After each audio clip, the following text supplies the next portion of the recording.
Parmi les plans d'intégration montés par l'Association des parents et amis des déficients de Guyane, les interventions des interfaces de communication en langue des signes sont un réel avantage socio-éducatif pour les personnes en déficience auditive.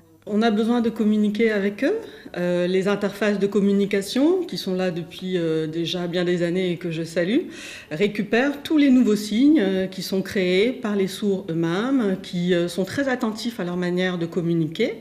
Et donc, depuis maintenant 30 ans, plus de 30 ans, nous souhaitons valoriser un petit peu toutes ces connaissances acquises par nos interfaces et nous souhaitons vraiment qu'elles soient mises au goût du jour et qu'un sourd qui aimerait venir en Guyane puisse avoir un guide ou des informations sur la langue des signes émergente en Guyane. Cette association compte 3 prix à son actif. Ces reconnaissances à l'échelle nationale et ultramarine mettent en lumière leur engagement.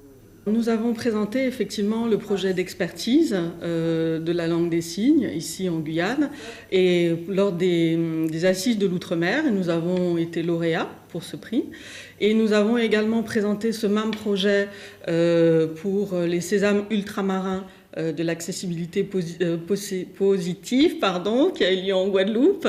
Et nous avons eu un sésame d'argent. Et enfin, donc, ce projet a été présenté pour obtenir le label Tous mobilisés, tous concernés.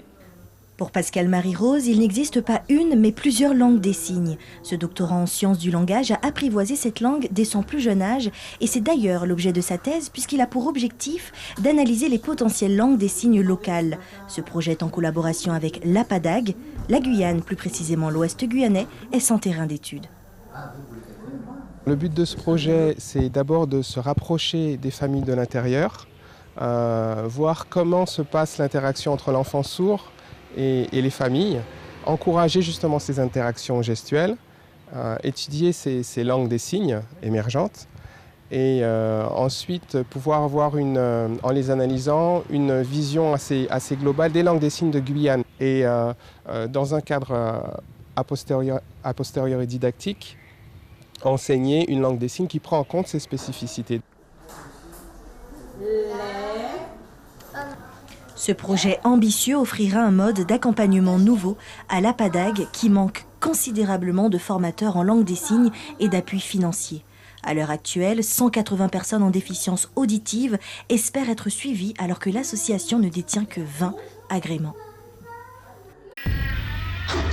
Suivez l'info sur Guyane la Première, télé, radio et Internet.